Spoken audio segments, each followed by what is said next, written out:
The Dragonback Series by Timothy Zahn. Book 6. Dragon and Liberator. Chapter 27. The trip across the 50-yard gap seemed to Jack to take forever. But then, all at once, the SNA's open hatchway loomed in front of him. And then he was through the opening and flying across the airlock way faster than he'd realized he was going. He threw out his arms and braced himself. He hit the far wall, thankfully not as hard as he'd expected. His arms took the impact with ease, and even as he bounced back again, he felt the flow of air against his vac suit as Uncle Verge closed the hatch behind him and started filling the airlock. "Now, you all right, Jack lad?" The computer's voice came as Jack unfastened his helmet. He'd barely gotten it off before Dracos leaped out of his collar and took off toward the cockpit. "Langston said Harper got killed ramming the Advocatus Diabli." "Later," Jack interrupted. Stripping off the vac suit, he headed after Dracos. He was halfway to the cockpit before Uncle Verge's last comment suddenly registered. Harper had been killed? But there was no time to think about that now. He and Dracos had a fleet to save. Jack reached the cockpit to find Dracos standing behind the pilot's seat, his forepaws resting on the back of the chair, his long neck moving back and forth as he scanned the SNA's displays. "How's it look?" Jack asked, slipping past him and sitting down. "The fleet's still far out of the Death's range," Dracos said. "but several of the warships have left position and are moving forward. They seem to be angling toward 3 areas to the rear of the Advocatus Diabli." "Great," Jack grunted, glancing over the SNA systems as he strapped in. The only ships he could see ahead of them were the Advocatus Diabli, the Foxwolf, and 5 of Frost's Gin 90s. The latter, to Jack's mild surprise, had spread themselves wide to all sides instead of flying in a group between him and the 2 bigger ships. "Uncle Verge, you have a tag on the rest of Neverland's fleet?" "They're about 1,000 miles behind us, Uncle Verge said. In 3 different groups, like Draco said. All 3 groups are moving up fast,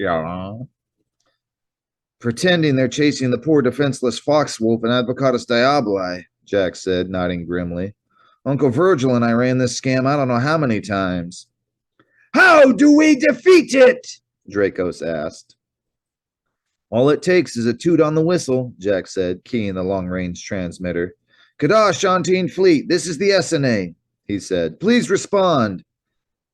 There was no answer. "Kadash Shantine Refugee Fleet, this is Jack Morgan aboard the SNA," Jack tried again. "I have someone here who needs to speak to you." He gestured Dracos toward the microphone. "Dracos?" Dracos let loose with a torrent of alien speech. Jack listened in fascination at the flow of the words, regretting the fact that he wasn't able to understand and therefore fully appreciate the astonishment that would undoubtedly be part of the fleet's response. But there was no response, astonished or otherwise. "Uncle Verge?" he asked. "Radio's working perfectly fine, Jack lad, Uncle Verge assured him. Neverland must be jamming or bubbling the signal, "Of course he is," Jack said, disgusted with himself for not having realized that sooner. "That's why those 5 Gin 90s are flying wide. They're adding their own jamming to the mix." "What method of jamming is he using?" Dracos asked. Either a blank bubble or a jamming static field," Uncle Verge said. "I can't tell which from this distance. A bubble absorbs or scatters all radio signals passing through it, while a static field simply broadcasts noise on all frequencies so as to drown out everything else. "It's probably a bubble," Jack said. "It's classier and a lot more subtle. It's also easier to keep your own communications open with a bubble than with static." "If the Advocatus Diabli is able to signal through the bubble, does that mean we can do the same if we use its frequency and pattern?" Dracos asked. "In theory, yes," Jack said. "In practice, we'll never find the pattern in time." "Then what do we do?" Jack gazed out the canopy at the drive glows ahead of the distance. We get past the bubble, he said, getting a grip on the control yoke and firing up the main drive. And since those Gin 90s were kind enough to pull way out to the sides and out of the way, it looks like our best bet will be to go straight up the middle. Up the middle? Uncle Verge echoed. Jack, you don't mean... I sure do, Jack confirmed as he ran the drive to full power. We're taking this crate right up the Advocatus Diaboli's tailpipe. The Advocatus Diaboli's living areas were deserted as Allison made her way aft from the bridge. Not surprising, really. All of the crew were at their emergency stations, and all the Malison Ring mercenaries still on board were guarding the bridge, the death, and other vital areas. One of those areas was Neverland's office, she saw as she rounded the final corner and came within sight of the office door. There were 3 men on duty, 2 flanking the door, the third holding station down the corridor halfway between the office and Allison. There was no way she could take out all 3 of them, positioned as they were, at once, not even with Tanim to help. Allison would have to play it another way.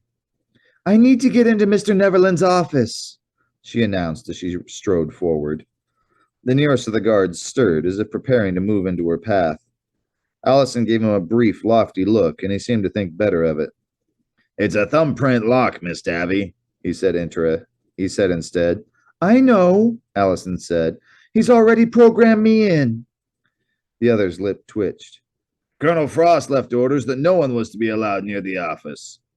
Colonel Frost isn't in charge of Mr. Neverland's office, Allison countered as she strode past him.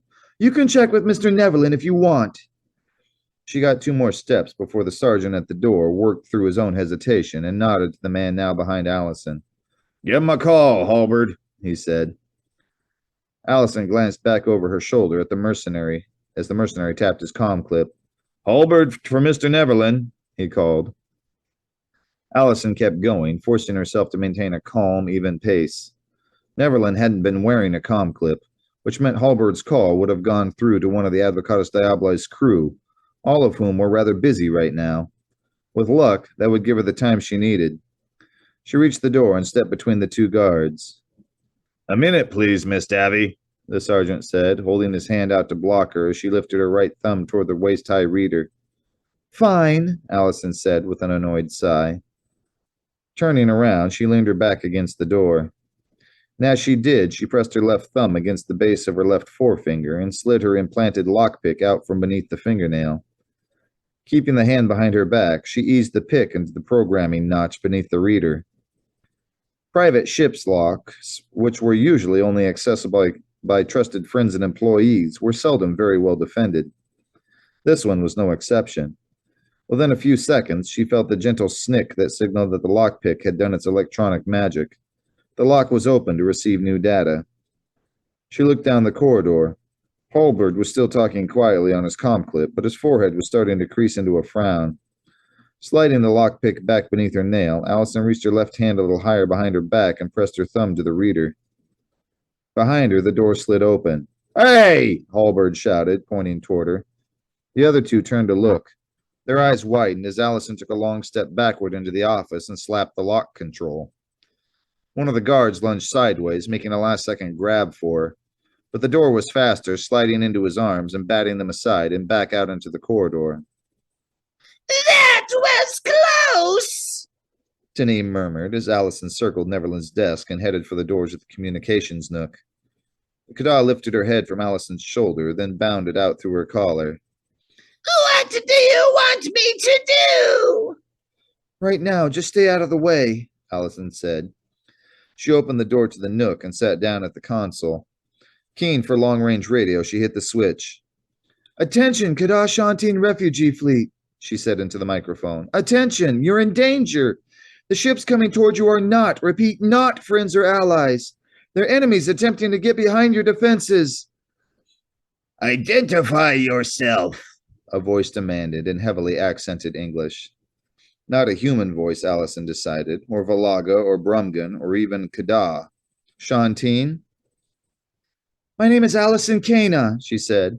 I'm a friend of Dracos, poet warrior of the Kada, who arrived 6 months ago aboard the Haven Seeker.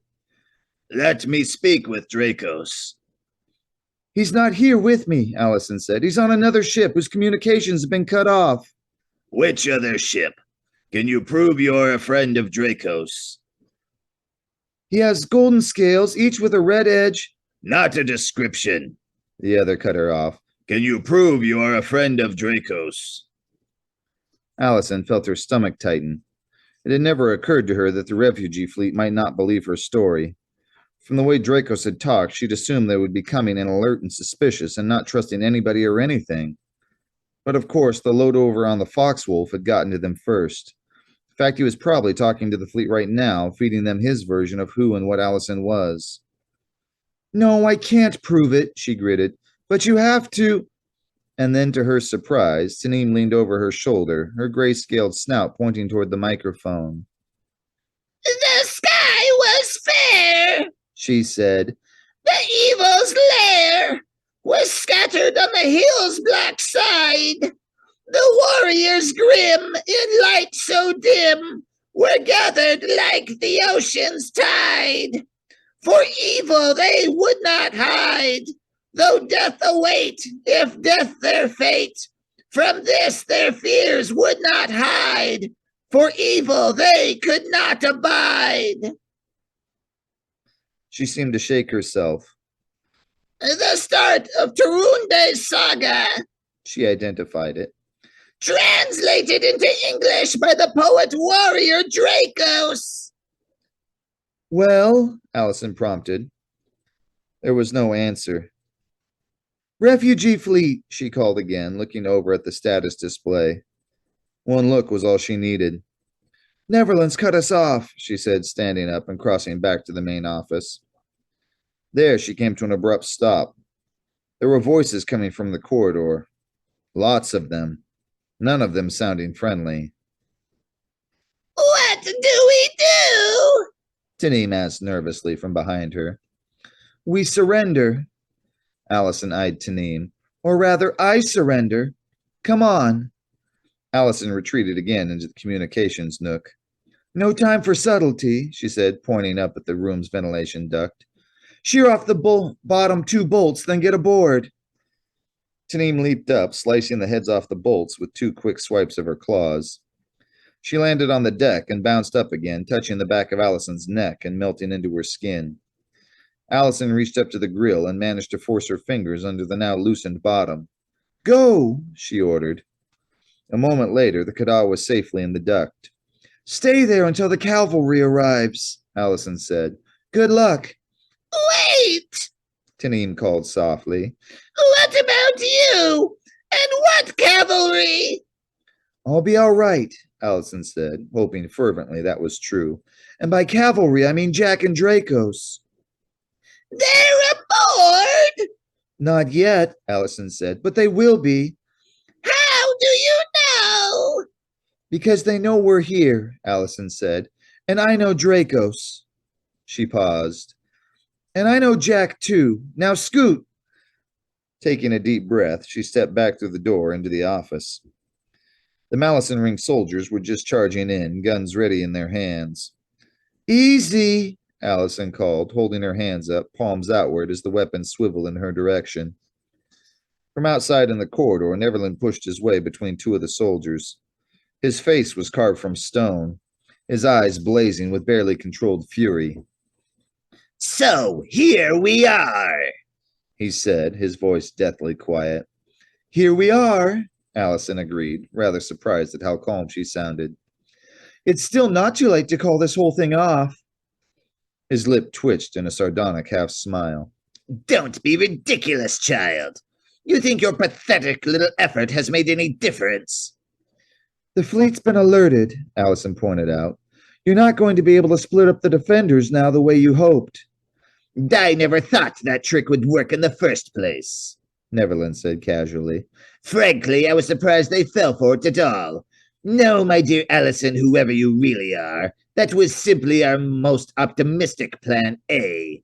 Plan B has already been implemented. Allison gazed into his eyes. If the man was lying or bluffing, she couldn't see it.